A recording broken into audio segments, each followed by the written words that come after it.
Le résumé de Deep Work. Retrouver la concentration dans un monde de distraction de Cal Newport va commencer. Profitez bien. Point clé 1. Le travail en profondeur se raréfie de jour en jour.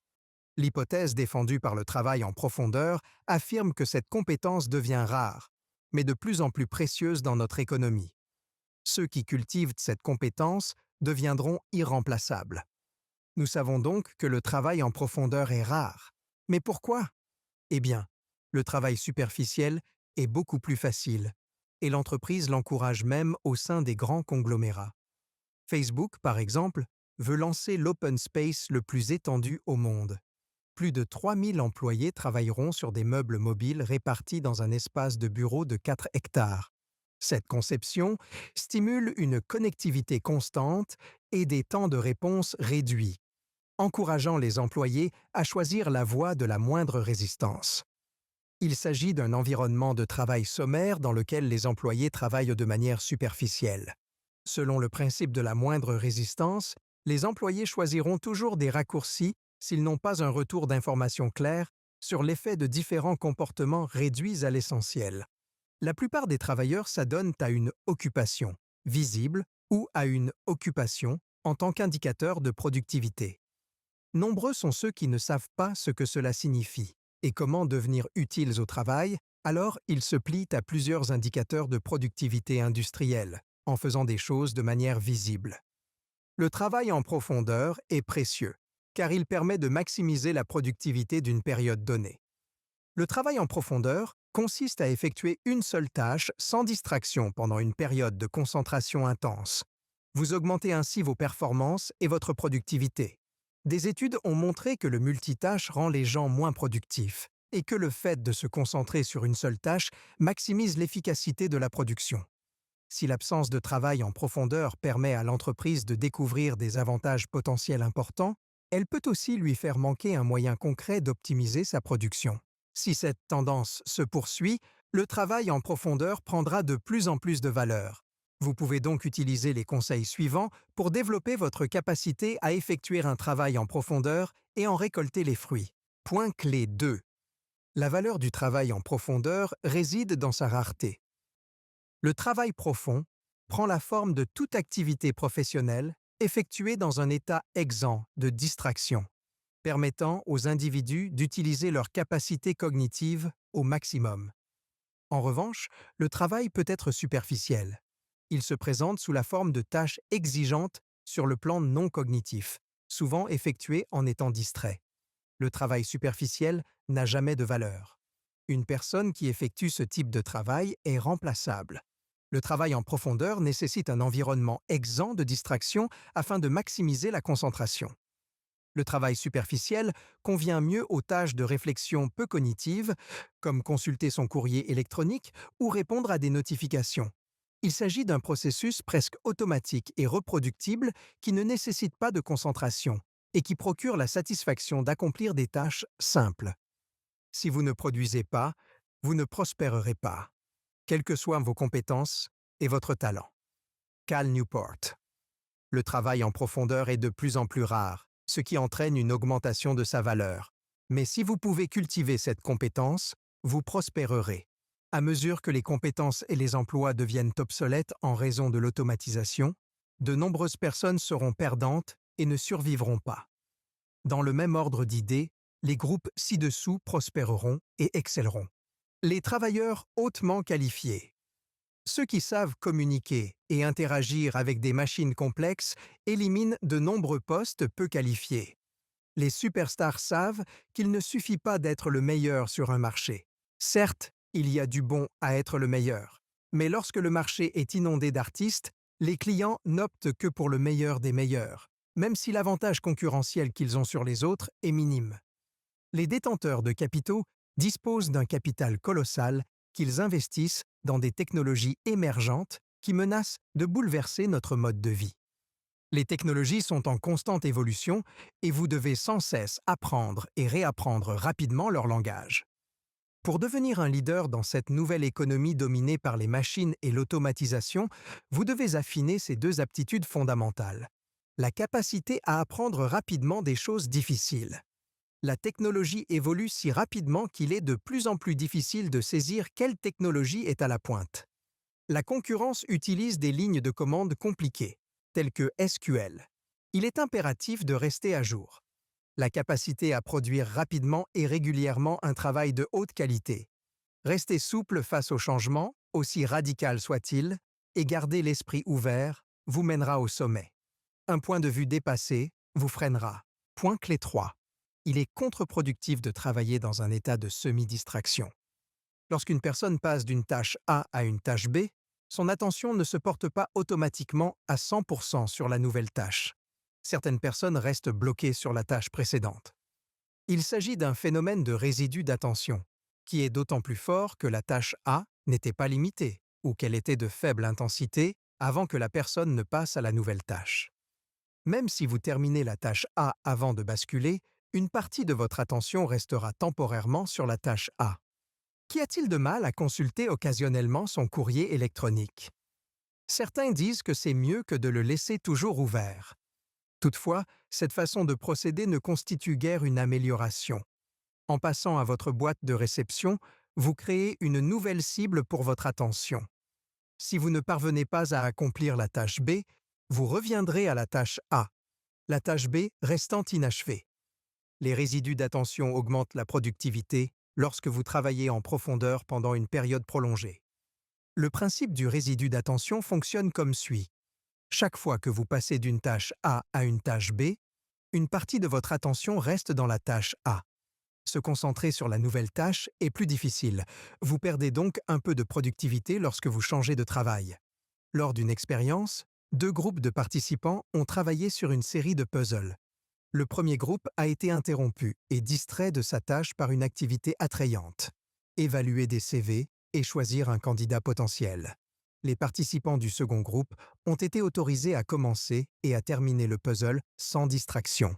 Les chercheurs ont effectué des tests entre les 2 groupes pour déterminer s'il y avait un résidu d'attention.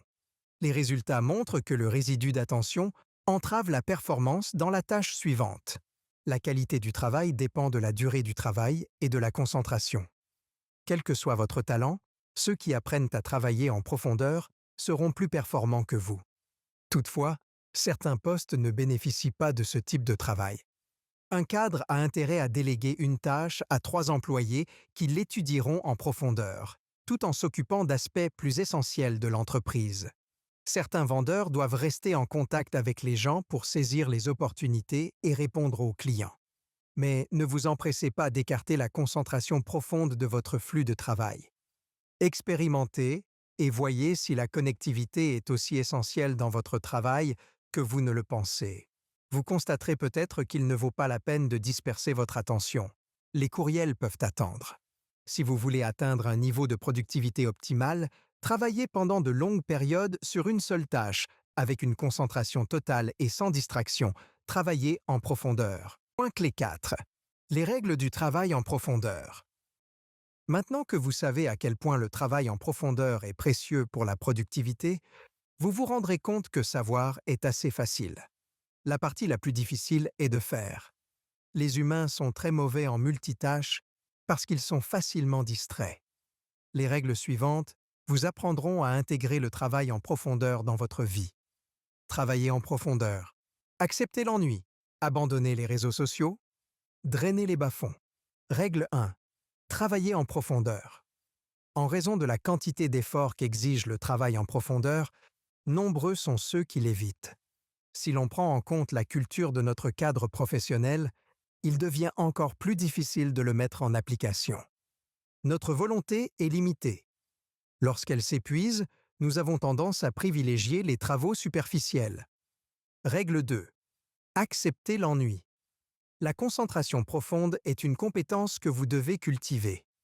Tout comme les athlètes prennent soin de leur corps en dehors des séances d'entraînement, vous devez améliorer vos capacités de concentration en dehors des séances de travail approfondies. Si vous vous laissez distraire au moindre signe d'ennui, il vous sera difficile de cultiver la concentration intense nécessaire au travail en profondeur. En outre, vous devrez entraîner et réentraîner votre cerveau à la distraction sur demande. Vous êtes probablement pris dans un cercle vicieux de distraction, même lorsque vous voulez travailler en profondeur. Pour éviter ce problème, adoptez l'ennui. Arrêtez de vérifier les notifications de votre téléphone à chaque fois qu'il y a un bip.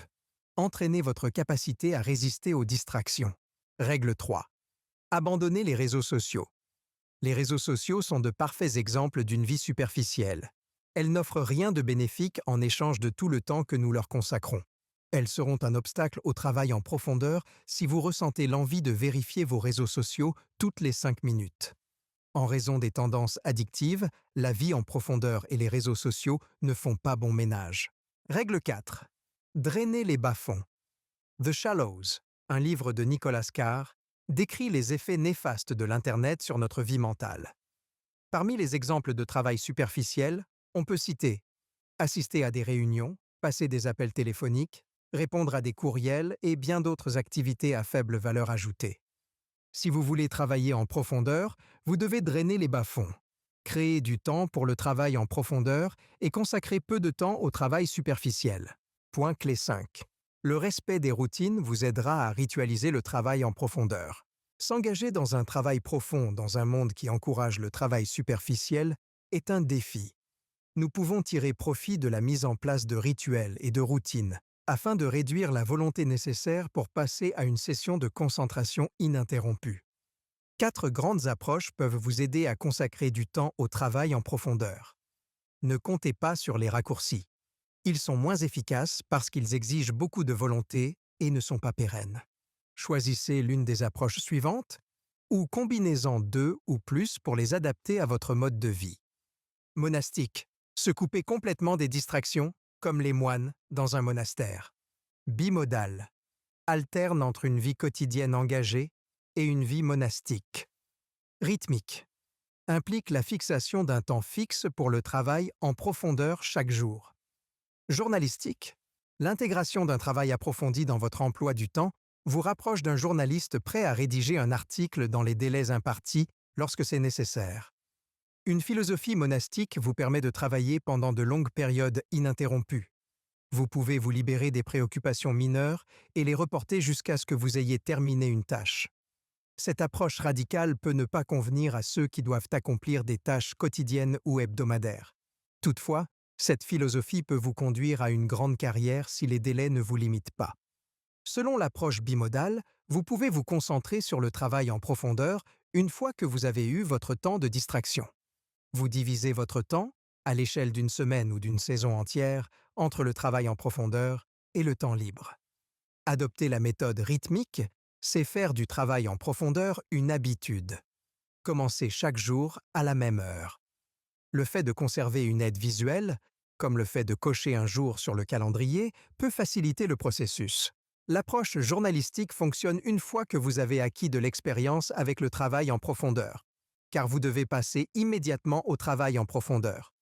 Mais lorsque vous aurez pris l'habitude de vous concentrer, vous pourrez travailler chaque fois que vous en aurez le temps. Il est essentiel de respecter scrupuleusement votre emploi du temps. De nombreuses personnes qui réussissent affirment que la discipline les aide à se concentrer sur leur travail. Bien qu'il n'existe pas de méthode de travail unique, ces approches peuvent vous aider à intégrer le travail en profondeur dans votre vie. Le saviez-vous? Neil Stephenson, célèbre auteur de cyberpunk, est impossible à joindre. Il n'indique nulle part d'adresse électronique en raison de son approche monastique de l'écriture. Point clé 6. La valeur de l'oisiveté systématique. Vous devez disposer d'un temps de loisir régulier et substantiel pendant lequel vous n'avez pas à vous préoccuper de vos activités professionnelles. Cette latitude organisée vous aidera à accomplir un travail approfondi. Nul ne peut se concentrer en permanence sur son travail, c'est pourquoi vous devez vous libérer régulièrement de vos tâches. Voici pourquoi. 1. Les temps d'arrêt favorisent la prise de conscience. Votre inconscient s'occupera de tous les problèmes persistants que vous rencontrez. Par conséquent, si vous occupez votre esprit avec ces activités de loisirs, vous serez plus à même de prendre des décisions après avoir acquis plus de perspicacité. 2. Les temps d'arrêt sont nécessaires pour recharger vos batteries. Pendant le travail en profondeur, vous utilisez une forme d'énergie appelée attention dirigée. Il s'agit d'une ressource limitée. Pour la recharger, il faut faire une pause. 3. Les temps d'arrêt remplacent généralement le travail sans importance. La capacité à se lancer dans un travail approfondi au cours d'une journée donnée est limitée. Dans la plupart des cas, elle ne dure que quelques heures. Une fois que vous avez épuisé ces heures, toute tâche qui suit est moins productive et moins critique. 4. Les temps morts sont différents du travail superficiel. Il s'agit d'activités qui retiennent une partie de votre attention. Il s'agit de loisirs, d'une promenade, d'une conversation décontractée avec un ami, d'un jeu avec votre enfant, de l'écoute d'une musique, etc. Moins d'encombrement mental signifie plus de ressources mentales disponibles pour une réflexion approfondie. Cal Newport. Comment intégrer les temps d'arrêt dans la routine quotidienne? Adoptez un rituel de coupure. Laissez de côté les questions professionnelles jusqu'au lendemain, ne consultez pas vos courriels après le dîner, arrêtez de planifier le prochain travail et n'autorisez aucune répétition mentale des conversations. Dans la mesure du possible, arrêtez complètement de penser. Cal Newport, par exemple, travaille rarement le week-end et termine sa journée de travail à 17h30. Malgré cela, il a écrit de nombreux livres à succès, publié de nombreux articles scientifiques et obtenu 2 bourses. Alors, mettez-vous au travail en profondeur et voyez votre vie professionnelle s'épanouir. La productivité ne consiste pas à consacrer plus d'heures au travail, mais à tirer le meilleur parti des heures travaillées et à récupérer de manière optimale des heures non travaillées. Conclusion du résumé. La vérité, c'est que le travail en profondeur est pénible. Il est étroitement lié à notre attention et la maintient aussi longtemps que possible sur la même chose. Vous devez lutter en permanence contre les distractions et les éliminer en vous tenant à l'écart des réseaux sociaux, en limitant le temps passé sur Internet et en planifiant à l'avance vos journées de travail et vos périodes de loisirs. Tout cela semble insurmontable, surtout pour ceux qui ont grandi à l'ère numérique. Pour nous, la distraction est synonyme d'existence. Il s'agit pourtant d'une idée reçue, tout comme le multitâche. Cette compétence est très utile pour un robot soigneusement programmé, mais pas pour un être humain. Si vous êtes un employeur, cessez d'exiger de vos collègues qu'ils effectuent plusieurs tâches à la fois. En tant qu'employé, vous devriez savoir que vous êtes plus productif en moins de temps lorsque vous vous concentrez sur une seule tâche à la fois. Une vie profonde ne convient pas à tout le monde. Pour beaucoup de gens, c'est trop de travail. Ils se sentent plus à l'aise avec une activité artificielle. Cependant, si vous souhaitez obtenir une productivité optimale, déployer votre esprit au maximum et faire avancer les choses efficacement, il n'y a pas de meilleure façon que de travailler en profondeur et de vivre une vie en profondeur. Essayez ce qui suit. La prochaine fois que vous aurez besoin de vous plonger dans un mode profond, désactivez les notifications de vos réseaux sociaux. Veillez à passer à la tâche suivante une fois que vous avez terminé celle en cours. Sinon, il y aura un résidu d'attention. Vous travaillerez dans un état de semi-distraction, ce qui est contre-productif. Passez moins de temps sur Internet et ne jouez pas à des jeux sur votre téléphone ordinateur. Tirez le maximum de productivité de votre heure de travail et récupérez au maximum de votre temps d'inactivité. Il vous sera ainsi plus facile de passer à un travail plus approfondi en cas de besoin. Résumé fini. Prenez le temps de l'évaluer afin que nous puissions vous aider à vous développer de la meilleure façon possible.